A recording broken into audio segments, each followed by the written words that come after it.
హల్లెలూయా.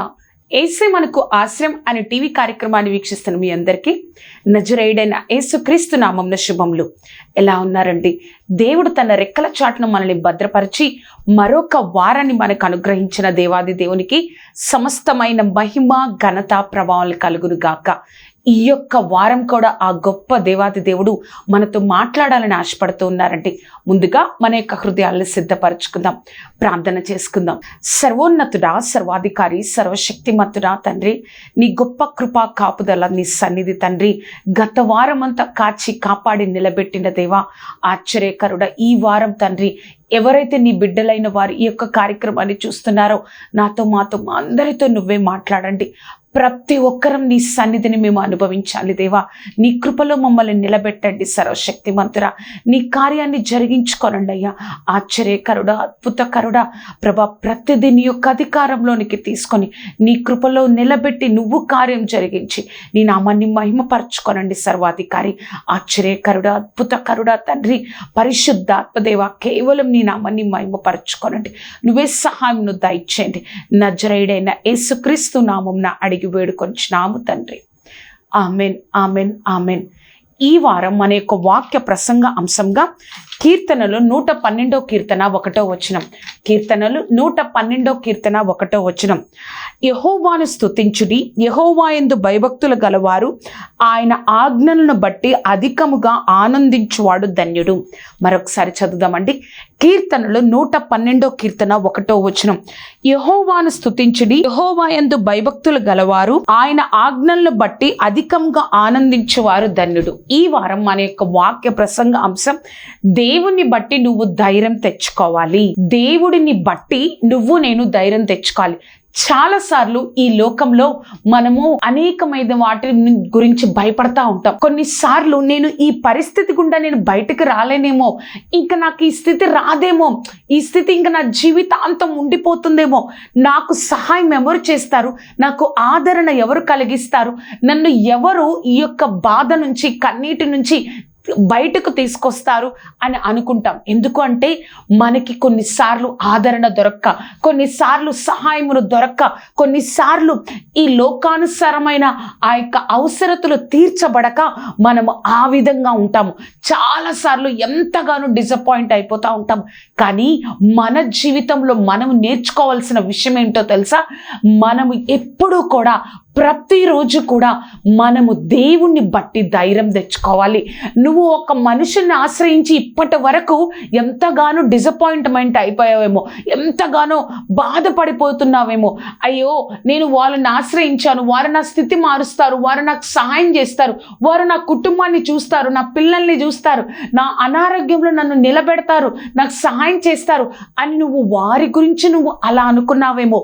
కానీ నీ కోసం, నా కోసం ప్రాణం పెట్టిన దేవుణ్ణి మీద నువ్వు ఆధారపడితే ఆ ఆధారమే నిన్ను ధైర్యంతో ముందుకెళ్ళడానికి, నువ్వు ఇంకా ఇంకా ఇంకా ఆ యొక్క ప్రతిరోజు ధైర్యంగా నిలబడడానికి, ఏదైతే దేవుడి నుంచి కోరుకుంటున్నావో, ఏదైతే దేవుడి నుంచి సహాయాన్ని కోరుకుంటున్నావో అది నువ్వు అనుకోవడం మాత్రమే కాదు, కానీ ఈ లోకస్తులు అన్నట్లుగా కాదు, కానీ ఆ యొక్క సహాయాన్ని, ఆ యొక్క పరిస్థితిని దేవుడు మార్చి నువ్వు కల్లారా సంతోషించి అనుభవించే గొప్ప భాగ్యాన్ని ఆ దేవుడు అనుగ్రహించగలడు. కాబట్టి నువ్వు ఎవరిని బట్టి ధైర్యం తెచ్చుకోవాలి ఈ లోకంలో? నేను ప్రతి నిమిషం, ప్రతిరోజు దేవుణ్ణి బట్టి మనం ధైర్యం తెచ్చుకోవాలి. ఈ లోకంలో నువ్వు అనేకమైన వాటిని చూసి ధైర్యం తెచ్చుకుంటావు. బ్యాంకు బ్యాలెన్స్ని చూసి, నేను చనిపోయినా కూడా ఉంది కదా, నేను చనిపోయినా కూడా ఇల్లు ఉంది కదా అన్న వాటిని బట్టి ధైర్యం తెచ్చుకుంటావు. అవి కొన్ని మాత్రమే, కొంత మాత్రమే నీకు ధైర్యాన్ని ఇవ్వగలవేమో, కొంత మాత్రమే నిన్ను నిలబెట్టగలవేమో. కానీ నువ్వు దేవుణ్ణి బట్టి నువ్వు ధైర్యం తెచ్చుకుంటే, నీకు చూడడానికి ఎంతగా ఏమీ లేకపోయినా కూడా నువ్వు నీ యొక్క శక్తితో నువ్వు ఎంతగానో ధైర్యంతో నిలబడడానికి ఆ దేవుని యందు నువ్వు ఉంచిన నమ్మకం, నిరీక్షణ మాత్రమే నిన్ను ముందుకు తీసుకెళ్తుంది. కాబట్టి నువ్వు ప్రతి నిత్యము కూడా దేవుని బట్టి ధైర్యం తెచ్చుకోవాలి. అందుకే కీర్తనలు 112 కీర్తన 1వ వచనంలో మనం చదివిన వాక్యంలో, యెహోవాను స్తుతించుడి, యెహోవా యందు భయభక్తులు గలవాడు ఆయన ఆజ్ఞలను బట్టి అధికంగా ఆనందించువాడు ధన్యుడు కదా. నువ్వు దేవుని బట్టి ఆనందిస్తే నువ్వు ధన్యుడు అవుతావు. ఆయన బట్టి ధైర్యం తెచ్చుకుంటే తప్పక దేవుడు నిన్ను నిలబెడతారు. అసలు దేవుని బట్టి ధైర్యం తెచ్చుకొని ఎంతమంది ఆయన యొక్క సహాయాన్ని ఆ నిరుత్సాహ స్థితిలో, ఆ యొక్క డిసప్పాయింట్మెంట్లో పొందుకున్నారో మనము 3 విషయాల్లో ఈరోజు మనం నేర్చుకుందాం. మన యొక్క వాక్య ప్రసంగ అంశం, దేవుణ్ణి బట్టి మనం ధైర్యం తెచ్చుకోవాలి. ఎవరిని బట్టండి? ఒక్కసారి అందరం కలిసి చెప్దామా? దేవుణ్ణి బట్టి నేను ధైర్యం తెచ్చుకోవాలి. మొట్టమొదటిగా దేవుణ్ణి బట్టి ధైర్యం తెచ్చుకో, నీకు తప్పక సహాయం దొరుకుతుంది. దేవుణ్ణి బట్టి నువ్వు ధైర్యం తెచ్చుకో, నీకు తప్పకుండా సహాయం జరుగుతుంది కదా. నేను ఎన్నో రోజుల నుంచి ఎంతగానో ధైర్యంగా ఉన్నాను, కానీ నాకు సహాయం దొరకట్లేదు. వీళ్ళు నా పని చేస్తారు, వీళ్ళు నా ఎంతో ఈ యొక్క సొసైటీలో, సమాజంలో ఎంతో పలుకుబడితో ఉన్నారు, ఎంతో ఆస్తిపరులుగా ఉన్నారు, వారు నా స్థితిని మారుస్తారు, వారు నాకు సహాయం చేస్తారు, వారు నన్ను నిలబెడతారు అన్న ధైర్యం నీకుందేమో. కానీ ఇప్పుడు వారి మాటలు, వారి ప్రవర్తన, వారిని చూస్తున్నప్పుడు నీలో నీకే నిరుత్సాహం, ఒకలాంటి డిసప్పాయింట్మెంట్. ఇంక అయిపోయింది, నా జీవితాన్ని ఇంకెవరు మార్చలేరు, వారు చేస్తారు అని నేను అనుకున్నాను, కానీ వారు నా జీవితంలో జోక్యం చేసుకోవట్లేదు, వారు నాకు సహాయం చేయరు అని నువ్వు బాధపడుతున్నావేమో. కానీ నువ్వు ఎప్పుడైతే దేవుణ్ణి బట్టి ధైర్యం తెచ్చుకుంటావో తప్పక దేవుడు సహాయం చేస్తాడు. మన దేవుడు ఎటువంటి దేవుడో తెలుసా? ఒక వాక్యాన్ని మనం చదువుదామండి. యెషయా 43వ అధ్యాయము 19వ వచనం. యెషయా 43వ అధ్యాయము 19వ వచనం. ఆయన ఎవరో తెలుసా? దేవుడు, నేను అరణ్యంలో త్రోవ కలగజేయుచున్నాను, ఎడారులలో నదులు పారజేయుచున్నాను. అరణ్యంలో, ఒక అడవులో త్రోవ అనేది ఉంటుందా? ఒక దారి అనేది ఉంటుందా? అక్కడ కూడా నేను, ఎడారులలో వాటరే ఉండవు, మనకు అక్కడ నీళ్ళనేవి కనిపించవు, కానీ మన దేవుడు ఎడారుల్లో నదులను ప్రవహింపజేస్తున్నాను. అంత గొప్ప దేవుణ్ణి నేను కలిగి ఉన్నాం కదా. నువ్వు దేవుణ్ణి బట్టి నువ్వు ధైర్యం తెచ్చుకుంటే నీకు తప్పక సహాయం చేస్తుంది. అంత గొప్ప దేవుడు కాబట్టి నువ్వు ఆయన బట్టి ధైర్యం తెచ్చుకోవాలి. దావీదు ఫిలిస్తీయులను యుద్ధం నుంచి వచ్చిన తర్వాత సిగ్లాగుకు వచ్చారు. 3 రోజుల తర్వాత ఆ సిగ్లాగ్లో ఎవరున్నారండి? దావీదు యొక్క కుమారులు, కుమార్తెలు, భార్యలు అందరూ ఉన్నారు. అంతేకాకుండా దావీదుతో ఉన్న 600 మంది, వారి యొక్క కుమారులు, కుమార్తెలు అందరూ కూడా అక్కడే ఉన్నారు. కానీ వీరు 3 రోజులు ఆ ఫిలిస్తీయుల కోసం యుద్ధానికి వెళ్ళారు. ఆ 3 రోజుల్లో ఈ సిగ్లాగ్లో ఉన్న వారి యొక్క పిల్లలను అందరినీ, వారి యొక్క ఆస్తిని అమాలేకులు వచ్చి వారిని చంపకుండానే వారిని తీసుకెళ్ళిపోతారు. వారి కలిగిన వాటన్నిటినీ కూడా, ఆ గుడారాలన్నింటినీ కూడా కాల్చివేస్తారు. ఆ విషయం 3 రోజుల తర్వాత దావీదుతో ఉన్న 600 మంది వచ్చి చూసినప్పుడు వారు ఎంతగానో బాధపడిపోతారు. అక్కడ దావీదు గురించి ఒక మాట ఉంటుంది. 1 సమూయేలు 31వ అధ్యాయంలో దావీదు ఏడవడానికి శక్తి లేక బిగ్గరగా ఏడ్చాడంట. ఇంకా ఏంటి నా పరిస్థితి, అంతా పోయింది, నా బిడ్డలు, నా కుమారులు, నా కుమార్తెలు, నా భార్యలు సమస్తము పోయాయి అని ఏడుస్తూ ఉన్నప్పుడు అతనితో ఉన్న 600 మంది ఏం చేయాలి? ఓదార్చాలి కదా. కానీ వాళ్ళు ఏం చేశారు? ఈ పరిస్థితి నీ వల్లే వచ్చింది దావీదు అని చెప్పి, ఆ పరిస్థితి నీ వల్లే వచ్చింది, మేము కూడా సమస్తాన్ని కోల్పోవడానికి, మేము కూడా మా వారిని కోల్పోవడానికి కారణం నువ్వే అని చెప్పి దావీదును చంపడానికి రాళ్ళెత్తారంట. ఇంకా అక్కడికి దావీదుకి ఇంకా అక్కడ ధైర్యం ఎక్కడుంది? అతన్ని ఓదార్చడానికి నాన్న వాళ్ళు ఎవరూ లేరు. తనతో ఉన్న సైన్యము 600 మంది కూడా అతన్ని చంపడానికి రెడీగా ఉన్నారు. ఇంకా దావీదు పరిస్థితి ఎలా ఉంది? ఒక వాక్యాన్ని మనం చదువుదామండి. 1 సమూయేలు 30వ అధ్యాయము 6వ వచనం. 1 సమూయేలు 30వ అధ్యాయము 6వ వచనం. దావీదు మిక్కిలి దుఃఖపడెను, మరియు తమ కుమారులను బట్టి, కుమార్తెలను బట్టి జనులందరికీ ప్రాణము విసికినందున రాళ్ళు రువ్వి దావీదును చంపుదము రండని వారు చెప్పుకొనగా దావీదు తన దేవుడైన యెహోవాను బట్టి ధైర్యము తెచ్చుకొనెను. చూసారా, ఆయనకి ఈ లోకానుసారంగా ఆ ఆదరణ అనేది ఆ సమయంలో దొరకలేదు. ఈ లోకానుసారంగా మనుషులకు ఆయనకి కళ్ళకి కనిపిస్తున్నారు ఎదురుగా రాళ్ళు పట్టుకొని ఆయన మీద వేయడానికి. లోకానుసారంగా ఆయనకి సహాయం దొరకట్లేదు, లోకానుసారంగా ఆదరణ లేదు. పారిపోదామన్న ఆ పరిస్థితి గుండా కూడా వారు పట్టుకొని చంపే కోపంలో వాళ్ళందరూ ఉన్నారు. అటువంటి పరిస్థితుల్లో దావీదు యెహోవాను బట్టి ధైర్యం తెచ్చుకొని అక్కడ ఉన్న యాజకులను ఏఫీదు తీసుకొని రమ్మని చెప్పి దేవుని యొద్ద విచారణ చేశారు. ప్రభా, నిన్ను బట్టి నేను ధైర్యం తెచ్చుకుంటున్నానయ్యా. ఈ యొక్క పరిస్థితుల్లో మేమిప్పుడు తరిమిన ఎడల అమాలేకులు ఎక్కడున్నారో మేము వెతికితే వారు మాకు దొరుకుతారా? మా బిడ్డలు, మా భార్యలు, మా సంపద అంతా మాకు కలుగుతుందా అని దావీదు దేవుని దగ్గర ప్రార్థన చేసినప్పుడు దేవుడు చెప్తారు, మీరు తరిమిన ఎడల తప్పకుండా వారిని పొందుకుంటారు అని చెప్పినప్పుడు దావీదు ఆ 600 మంది బయలుదేరినప్పుడు ఆ 600 మందిలో 200 మంది అలసిపోయి ఒక ప్రాంతంలో ఉండిపోతారు. ఆ 600 మందిలో 200 మంది తర్వాత 400 మందితో తన ప్రయాణం చేస్తుండగా 400 మందితో ప్రయాణం వెళ్తూ ఉండగా అక్కడ ఒక వ్యక్తి కనిపిస్తారు. ఆ వ్యక్తి ఇంకా చనిపోయే స్థితిలో ఉంటారు. వీళ్ళు జాలిపడి ఆ వ్యక్తిని లేపి ఆహారము నీళ్లు ఇచ్చి అతన్ని బ్రతికిస్తారు. ఆ బ్రతికిచ్చినప్పుడు ఆ వ్యక్తి, ఎవరు నువ్వు, ఎందుకు ఇక్కడ ఉన్నావు అని చెప్పినప్పుడు ఆ వ్యక్తి చెప్తాడు, నేను ఐగుప్తుడిని, అమాలేకీయులతో యుద్ధానికి ఐగుప్తుడిని ఉండి అమాలేకుల సైన్యంలో ఒక సైనికుని నేను ఆ 3 రోజుల క్రితం సిగ్లాగులో సమస్తాన్ని తీసుకుపోయాను.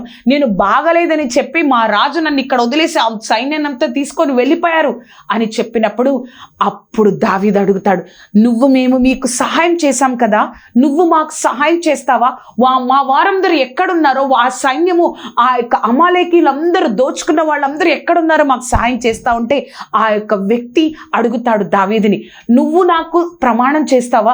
నాకు కానీ నాకు హాని చేయను అని చెప్తే నేను తప్పకుండా చేస్తానని చెప్పినప్పుడు దావీదు ఒప్పుకుంటాడు. ఆ యొక్క వ్యక్తి దావీదును తీసుకెళ్తాడు. వాళ్ళు అందరూ ఎక్కడున్నారో చెప్పినప్పుడు వాళ్ళందరూ అక్కడికి వెళ్ళినప్పుడు వీరు ఏదైతే ఇశ్రాయేలు నుంచి దోచుకున్నారో అమాలేకీయులు ఆ యొక్క ఆహారంతో, ఆ యొక్క డబ్బులతో, ఆ యొక్క ధనముతో వారందరూ కూడా చాలా ఆనందంతో ఆ భోజనాలు చేస్తూ నృత్యాలు చేస్తూ అక్కడ ఉండడం బట్టి దావీదు ఉదయం నుంచి సంధ్య వేళం నుంచి రాత్రి వరకు వారందరినీ చంపేస్తా వారందరినీ హతము చేశారు. ఆ అమాలేకీయుల్లో పారిపోయిన 400 మంది యవ్వనస్తులు తప్ప మిగతా వాళ్ళందరూ హతమైపోయారు. హతమైపోయిన తరువాత ఏం జరిగిందంటే దావీదు అక్కడ వారు తీసుకొచ్చిన వారన్నిటిని వారు తీసుకున్నారు. ఏదైతే వారు పోగొట్టుకున్నారో వాటన్నిటిని, కుమార్తెలను, వారి ఆస్తిని, సంపదను అన్నిటిని వారు పొందుకున్నారు. అందుకే దేవుడు ఒక మాట చెప్తాడు. 1 సమూయేలు 30వ అధ్యాయము 19వ వచనం, కుమారులేమి కుమార్తెలేమి దోపిడీ సొమ్మేమి వారు ఎత్తుకొని పోయిన దానంతటిలో కొద్దిదేమి గొప్పదేమి ఏది తక్కువ కాకుండా దావీదు సమస్తమును రక్షించెను. David restore everything. ఆ దావీదు ప్రతిదీ కూడా పొందుకున్నాడంట.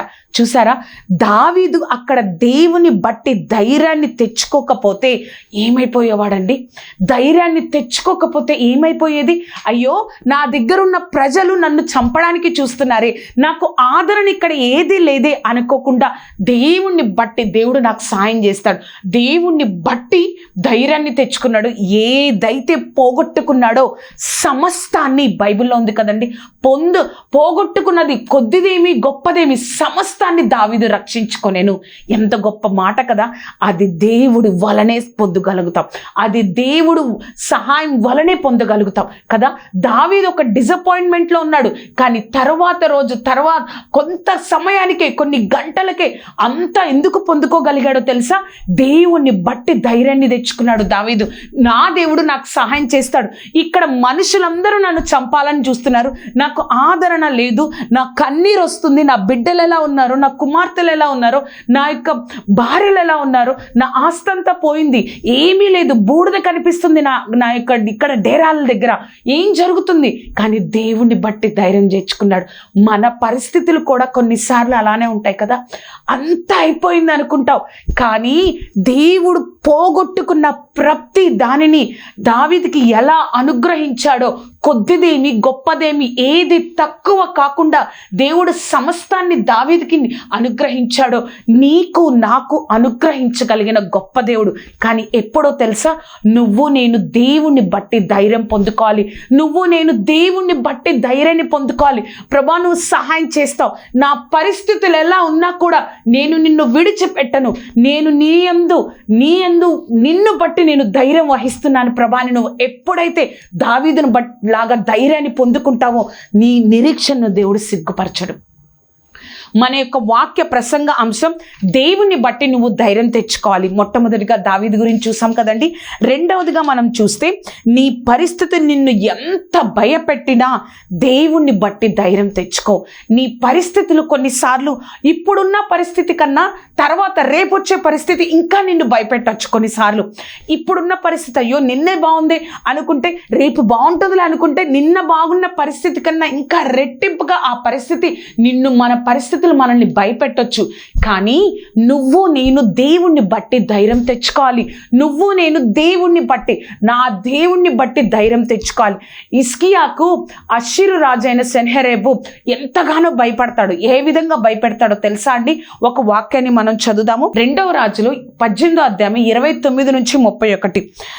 హిజ్కియా చేత మోసపోకుడి, నా చేతిలో నుండి నిన్ను విడిపింపగల శక్తి వానికి చాలదు. యెహోవాను బట్టి మిమ్మల్ని నమ్మించి యెహోవా మనల్ని విడిపించును. ఈ పట్టణం అష్షూరు రాజు చేతిలో చిక్కకపోవునని హిజ్కియా చెప్పుచున్నాడే. హిజ్కియా చెప్పిన మాట మీరు అంగీకరింపవద్దు. అష్షూరు రాజు సెలవిచ్చినదేమనగా, నాతో సంధి చేసుకుని నా యొద్దకు మీరు బయటకు వచ్చిన ఎడల మీలో ప్రతి మనిషి తన ద్రాక్ష ఫలమును తన అంజురపు చెట్టు ఫలమును తినుచు తన నీళ్లు త్రాగుచూ ఉండును. మీరు హిజ్కియా చెప్తున్నారు, ఆయన దేవుణ్ణి చూపించి మిమ్మల్ని ఏదో నన్ను జయిస్తాడు, నేను జయిస్తాను అష్షూరు రాజునని దేవుణ్ణి చూపించి చెప్తున్నాడు. మీరు హిజ్కియా మాటలు నమ్మొద్దు, ఆయన చూసి మోసపోవద్దు అని అక్కడున్న ఇశ్రాయేల్ ప్రజలందరికీ అష్షూరు రాజు వర్తమానం పంపిస్తాడు. అక్కడున్న ఇశ్రాయేల్ ప్రజలందరూ భయపడిపోతూ ఉంటారు. అయ్యో, అంత గొప్ప సైన్యం మా మీదకి వస్తుంది, మేము ఏమైపోతాం. అప్పుడు హిజ్కియా ఏం చేస్తాడో తెలుసా? వెంటనే ఈ వర్తమానాన్ని ఆ ప్రవక్త అయిన యెషయాకు పంపిస్తాడు. ఇట్లా మాట్లాడుతున్నాడు ఆ యొక్క అష్షూరు రాజు యొక్క సైనికుడు, ఈ విధంగా మాట్లాడుతున్నాడు అని చెప్పినప్పుడు అప్పుడు వెంటనే యెషయా దేవుడి దగ్గర ప్రార్థన చేసి ప్రవక్త అయిన యెషయా ఈ మాటలు చెప్తారండి. ఏంటి అంటే 2వ రాజులు 19వ అధ్యాయము 6-7 వచనాలు. యెషయా వారితో ఇట్లా, నేను నీ యజమానునికి ఈ మాట తెలియజేయుడి. యెహోవా సెలవిచ్చుచున్నదేమనగా, అష్షూరు రాజు పనివారు నన్ను దూషించగా నీవు వినిన మాటలకు భయపడొద్దు. అతనిలో ఒక ఆత్మను నేను పుట్టింతును. అతను వదంతి విని తన దేశమునకు వెళ్ళిపోవును. తన దేశమందు కత్తి చేత అతను కూలిపోవును. నువ్వు భయపడొద్దు. నువ్వు ఏమని అనుకుంటున్నావు? నిన్ను తిడుతున్నాడు, నీ ప్రజలను భయపెడుతున్నాడు. ఆ దేవుణ్ణి నమ్మి మీరు ఆ హిజ్కియా చూపించినట్లుగా మాటలకు మోసపోవద్దని. అతడు నన్ను అన్న మాటలకు మీరు భయపడొద్దు. అతడిలో ఒక ఆత్మను పుట్టిస్తాను, అతని కత్తి చేతే అతడు కూలిపోతాడు అని దేవుడు చెప్తున్నాడు. అలా చెప్తున్నప్పుడు ఇంకా హిజ్కియా కొంచెం బాగున్నాడు. కానీ మరలా ఆ యొక్క అష్షూరు రాజు మరలా ఇంకొకసారి హిజ్కియా మీదకి మాటల యుద్ధానికి వస్తాడు. అప్పుడు ఇంకా ఏమంటాడో తెలుసా అండి? ఒక వాక్యాన్ని చదువుదాం. 19వ అధ్యాయము 9 నుంచి 11 వచనాలు. 19వ అధ్యాయం 9 నుంచి 11 వచనాలు. అతడు ఇంకొకసారి హిజ్కియా వద్దకు దూతల్ని పంపి ఈలాగు ఆజ్ఞ ఇచ్చెను. యూదా రాజుకు హిజ్కియాతో ఈలాగు చెప్పుడి, యెరూషలేము అష్షూరు రాజు చేతికి అప్పగింపబడదని చెప్పి నువ్వు నమ్ముకొని ఉన్న నీ దేవుని చేత మోసపోకుము. ఇదిగో, అష్షూరు రాజులు సకల దేశమును బొత్తిగా నశింపజేసిన సంగతి నీకు వినబడింది కదా, నీవు మాత్రము తప్పించుకొందువా? నా పితరుడు నిర్మూలం చేసిన గోజాను వారు గాని, హారాను వారు కాని, రెజేపోలు గాని, తెలాసారు కాని, నిండిన ఏదేనీయులు కాని తమ దేవతల సహాయం వలన తప్పించుకొనిరా. హామాతు రాజు ఏమైనను, అర్బాతు రాజు ఏమైనను, ఆ పట్టణముల రాజులు ఏమయ్యారు? వాళ్ళెవరైనా వాళ్ళ దేవతలను రక్షించారా? నువ్వు ఎందుకు ఇలా విన్నావు అని మరలా హిజ్కియాని భయపెడతాడు. మొదటిసారి ధైర్యం తెచ్చుకున్నాడు, దేవుడు యెషయా ద్వారా మాట్లాడినప్పుడు మరలా భయపెట్టినప్పుడు ఆ యొక్క ఉత్తరాన్ని హిజ్కియా యొక్క సైనికులు హిజ్కియాకి ఇచ్చినప్పుడు ఆయన దేవుని మందిరంలోకి వెళ్ళి ఆ ఉత్తరాన్ని విప్పి ప్రార్థన చేసి ఈ విషయాన్ని మరలా ప్రవక్త అయిన యెషయాకు తెలియచేస్తారు. అప్పుడు మరలా దేవుడు ఒక మాట మాట్లాడతారు. ఏం మాట్లాడతారు అంటే 2 రాజులు 19వ అధ్యాయము 32 నుంచి 34 వచనాలు. కాబట్టి అష్షూరు రాజుని గురించి యెహోవా సెలవిచ్చినదేమనగా, అతడు ఈ పట్టణములోనికి రాడు, దాని మీద ఒక బాణమైనను ప్రయోగింపడు, ఒక కేడమునైనను దానికి కనపరచడు, దాని ఎదుట ముట్టడి దిబ్బ కట్టడు. ఈ పట్టణములోనికి రాక తాను వచ్చిన మార్గమునే అది తిరిగిపోవును. ఇదే యెహోవా వాక్కు. నా నిమిత్తము, నా సేవకుడైన దావీదు నిమిత్తము నేను ఈ పట్టణమును కాపాడి రక్షించుదును. చూసారా, మన పరిస్థితులు ఎంతగానో హిజ్కియాని భయపెట్టాయి. ఎందుకు భయపెట్టాయి తెలుసా? ఆ యొక్క అష్షూరు రాజులకి ఏ యొక్క దేశం మీదకి వెళ్ళినా, ఏ యొక్క రాజ్యం మీదకి వెళ్ళినా వారికి ఒక్కసారి కూడా అపజయం కలగలేదు. ఒక్కసారి కూడా వారు విజయం పొందకుండా వారి దేశానికి వెళ్ళలేదు. ఎంతోమంది కొన్ని వందల సంవత్సరాలుగా వారి యొక్క దేశంలో వారు అపజయాన్ని పొందుకోలేదు. అటువంటి అష్షూరు రాజు హిజ్కియా మీదకి వచ్చి బెదిరిస్తా ఉన్నా కూడా, పరిస్థితులు ఎలా ఉన్నా కూడా దేవుడి మాటను బట్టి హిజ్కియా ధైర్యం తెచ్చుకున్నాడు. పరిస్థితులు అతన్ని భయపెడుతున్నాయి. అతని మీదకి వచ్చే సైన్యము కూడా, శత్రు సైన్యము కూడా బహుబలమైనది.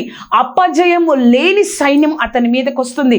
కానీ హిజ్కియా పరిస్థితులు ఎలా ఉన్నా కూడా నా దేవుడు నాకు సహాయం చేస్తాడన్నాడు. ఒక్క దూతను పంపించి దేవుడు 1,80,000 మందిని రాత్రికి రాత్రే, ఈ సైన్యంతో సహాయం లేకుండా, హిజ్కియా సైన్యంతో సహాయం లేకుండా రాత్రికి రాత్రే వాళ్ళందరూ హతులయ్యేటట్టు దేవుడు చేశాడు. అపజయం పొందని రాజ్యము వస్తున్న హిజ్కియా ఎంత భయపడినా దేవుని మాటను బట్టి ధైర్యం తెచ్చుకున్నాడు. దేవుడి యొక్క సహాయాన్ని పొందుకున్నాడు. మనము కూడా పరిస్థితులు మనల్ని కొన్నిసార్లు ఇంకా ఇంకా ఇంకా భయపెడతా ఉంటాయి. కానీ ఒక్కటి గుర్తుపెట్టుకోవాలి, ఏ పరిస్థితి కూడా ఆయన చేయలేనిది ఏదీ లేదు, ఇంకా రాదు కూడా ఈ లోకంలో. అంత గొప్ప దేవుణ్ణి నువ్వు నేను కలిగి ఉన్నాం. మన దేవుడు చేయలేనిది ఈ లోకంలో ఏదీ లేదు, ఇంకా రాదు కూడా. అంత గొప్ప దేవుణ్ణి నువ్వు నేను కలిగి ఉన్నాం కదా. అంత గొప్ప దేవుణ్ణి కలిగి ఉన్నాం మనము. పరిస్థితుల్ని చూసి ఇంకా ఘోరంగా అయిపోతున్నాయే నా పరిస్థితులు, ఇంకా భయంకరంగా అయిపోతున్నాయే నా పరిస్థితులు అని నువ్వు అనుకుంటున్నావేమో. ఒక్కటి గుర్తుపెట్టుకో, ఏంటో తెలుసా? మన పరిస్థితుల కన్నా మన దేవుడు గొప్ప దేవుడు. మన పరిస్థితుల కన్నా అపజయము ఎరుగని అష్షూరు రాజు మీదకొచ్చి 2 సార్లు హిజ్కియాను భయపెట్టినా కూడా దేవుడు ఏది చెప్తున్నాడో ఆ దానిని బట్టి హిజ్కియా భయపడకుండా ఉన్నాడు. కానీ దేవుడే రాత్రికి రాత్రి దూతను పంపించి 1,80,000 మంది ఆ యొక్క సైనికులను, అష్షూరు రాజ్యం యొక్క ఆ సైనికులను హతము చేశాడు. ఎంత గొప్ప కృప కదా మన దేవుణ్ణి కలిగి ఉన్న మనం అంతగా ఆయన్ని ఆశ్రయించినట్లయితే మన జీవితంలో ఏ పరిస్థితి అయినా దేవుడు నిన్ను నన్ను బయటకు తీసుకొస్తారు. మన యొక్క వాక్య ప్రసంగ అంశం దేవుణ్ణి బట్టి మనం ధైర్యం తెచ్చుకోవాలి. మనం దావీదు గురించి చూసాం, మనం హిజ్కియా గురించి చూసాం. 3వదిగా, నీ ధైర్యం దేవుడే అయితే నువ్వు ఎప్పుడు కృంగిపోవు. ఇది మనం గుర్తుపెట్టుకోవాలండి. నువ్వు ఎలా బతుకుతున్నావు? ఇన్ని కష్టాలు ఉన్నాయి, ఇన్ని బాధలు ఉన్నాయి, ఇంకా నీ జీవితంలో ఒక సెటిల్మెంట్ లేదు, ఇంకా నీ జీవితంలో ఒక ఆదరణ లేదు, ఇంకా నీ జీవితంలో ఒక మార్పు అనేది నీ జీవితంలో కొన్ని సంవత్సరాల నుంచి కలగట్లేదు. కానీ నువ్వు ఇంకా ఎలా బ్రతుకుతున్నావు? ఎందుకంటే నీ ధైర్యం దేవుడే అయి ఉన్నారు కాబట్టి నువ్వు కృంగిపోవట్లేదు. నీ ధైర్యం దేవుడే అయితే నువ్వు ఎప్పుడు కృంగిపోవు. 3 వాక్యాల్ని మనం చూద్దామండి. మన దేవుడు మనల్ని ఏ విధంగా నిలబెడతాడో తెలుసా? హెబ్రీలకు రాసిన పత్రిక 13వ అధ్యాయము 6వ వచనం. హెబ్రీలకు రాసిన పత్రిక 13వ అధ్యాయము 6వ వచనం. కాబట్టి ప్రభువు నాకు సహాయకుడు, నేను భయపడను, నరమాత్రుడు నాకేమి చేయగలడు అన్న మంచి ధైర్యంతో చెప్పగల వారమై ఉన్నాము. ఇంకొక వాక్యాన్ని చదువుదామండి. హెబ్రీలకు రాసిన పత్రిక 10వ అధ్యాయము 35వ వచనం. 10వ అధ్యాయము 35వ వచనం. కాబట్టి మీ ధైర్యమును విడిచిపెట్టకుడి, దానికి ప్రతిఫలంగా గొప్ప బహుమానం కలుగును. ధైర్యము ఉన్నాము అంటే, ఆ నిరీక్షణ దేవుడి వైపు ఉంచామంటే ఆ నిరీక్షను దేవుడు సిగ్గుపరచడండి. దేవుడంట ఎవరైతే ఆయన మీద ఆనుకున్నారో వారి కోసం గొప్ప గొప్పది దాచిపెట్టాడంట, గొప్ప బహుమానం పొందుకుంటామంట. చివరిగా ఎప్పుడు మనకు ధైర్యం వస్తుందో తెలుసా? సామెతలు 14:26 సామెతలు 14:26 యెహోవా యందు భయభక్తులు కలిగి ఉండుట బహుధైర్యము కలిగించును, బహుధైర్యము పుట్టించును. ఆయన యందు భయభక్తులు కలిగి ఉండుట బహుధైర్యమును పుట్టిస్తుంది కదా. మనము ఈ లోకంలో జీవించడానికి కావాల్సింది దేవుణ్ణి బట్టి మనం ధైర్యం తెచ్చుకోవాలి. అన్ని పరిస్థితులు ఒకేలాగా ఉండవు. ప్రతిసారి అన్ని పరిస్థితులు ఒకేలాగా మనం ఉండలేము. ప్రతి ఒక్క నెల మన పరిస్థితి మారుతుంది, సంవత్సరం మన పరిస్థితి మారుతుంది. కానీ ఆ పరిస్థితులు మారుతున్నప్పుడు కూడా నీ హృదయంలో ధైర్యం, ఎవరిని బట్టి? దేవుణ్ణి బట్టి ధైర్యం తెచ్చుకొని మనం జీవించాలి. ప్రార్థన చేసుకుందాం. సర్వోన్నతుడా, సర్వాధికారి, సర్వశక్తిమంతుడా, మాతో మాట్లాడిన విధానాన్ని బట్టి వందనాలు. నీ సన్నిధి ప్రభా మేము అందరం అనుభవించేటట్లుగా నీ కృపతో నింపిన విధానాన్ని బట్టి నీకు కోట్లాది కృతజ్ఞతలు. సర్వశక్తిమంతుడా, ధైర్యము ప్రభా, దేవుని బట్టి ధైర్యము తెచ్చుకొని జీవించే గొప్ప భాగ్యాన్ని, అటువంటి ఆత్మీయ స్థితిని మా అందరికీ అనుగ్రహించండి. నీ కృపలో నిలబెట్టండి. సర్వశక్తిమంతుడా, నీ నామాన్ని మహిమపరచుకొనండి. ఆశ్చర్యకరుడా, అద్భుతకరుడా, నీ కృపా కాపుదల దయచేసి తండ్రి, ఎవరైతే ఈ కార్యక్రమాన్ని చూస్తున్నారో ప్రభా, నాకు అంత అయిపోయింది అనుకున్నానయ్యా, నిరుత్సాహంలో ఉన్నానయ్యా, డిప్రెషన్లో ఉన్నానయ్యా, నా జీవితాన్ని అంతం చేసుకుందాం అనుకుంటున్నాను ప్రభా అని ఎవరైతే ఈ కార్యక్రమాన్ని చూస్తున్నారో సర్వశక్తిమంతుడా, మా అందరితో మాట్లాడి నిలబెట్టిన దేవా, మా ధైర్యం నువ్వయ్యా, మా నిరీక్షణ నువ్వు ప్రభా, మా ధైర్యం నువ్వు తండ్రి. నువ్వు సహాయం చేస్తావు, నువ్వు తప్పక మమ్మల్ని నిలబెడతావన్న ఆశ మమ్మల్ని బతికిస్తుందయ్యా అన్న ఆత్మీయ స్థితిలోనికి మా అందరినీ తీసుకురండి. సర్వశక్తిమంతుడా, నిలబెట్టండి, నీ కార్యాన్ని జరిగించుకోనండి, నీ నామాన్ని మహిమపరచుకోనండి. ఆశ్చర్యకరుడా, అద్భుతకరుడా, నీ కృపా కాపుదల దయచేయండి దేవా. నీ నామ మహిమార్థము కాచి కాపాడండి. పరిశుద్ధాత్మ దేవా, తోడేయండి, నడిపించండి. ఏ శోధన అధికారం లేకుండా ఇంకా మా హృదయాలను నీ యొక్క కృపతో నింపి ధైర్యం తెచ్చుకొని నీ యందు నిరీక్షణ కలిగి యెహోవా యందు భయభక్తులు కలిగి ఉండుట బహుధైర్యమును పుట్టించనని చదివించిన దేవా, నీ యందు భయభక్తులు కలిగి జీవించే భాగ్యాన్ని మాకు అనుగ్రహించండి. నీ కృపా కార్యం జరిగించండి. నువ్వే సహాయం దయచేయండి. ఎవరైతే ఈ కార్యక్రమాన్ని చూసి ప్రభా నేను నిలబెట్టయ్యా, నాకు ధైర్యాన్ని దయచే ప్రభా అని అడుగుతా ఉంటారో ఆదరించయ్యా, నువ్వు కార్యం జరిగించయ్యా, నిలబెట్టు ప్రభా, నీ కృపతో నింపండి. ఏదైతే వారికి నీ చిత్తంలో ఉన్న ఆశీర్వాదాన్ని వారి పొందుకొని ప్రభా నీ సాక్షులుగా నిలబడడానికి వారికి ధైర్యాన్ని దయచే, నీ కృపతో నింపండి. నువ్వే సహాయం దయచేయండి. నజరేయుడైన యేసుక్రీస్తు నామమున అడిగి వేడుకొంచున్నాము తండ్రి. Amen, amen, amen. చూసారు కదా అండి, ఈ యొక్క కార్యక్రమం మీకు ఆశీర్వాదకరంగా ఉన్నట్లయితే మీ యొక్క స్నేహితులకు, బంధువులకు ఈ యొక్క కార్యక్రమాన్ని పరిచయం చేయండి. నా గురించి, ఈ కార్యక్రమం గురించి ప్రార్థన చేయండి.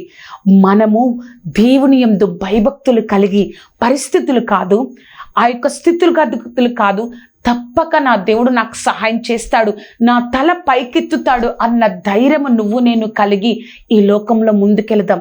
ఆ నిరీక్షణను దేవుడు తప్పక మనల్ని సిగ్గుపరచకుండా అనేక మందికి ఒక సాక్షులుగా మనల్ని నిలబెడతాడు. దేవుడు మిమ్మల్ని దీవించును గాక. Amen, amen, amen.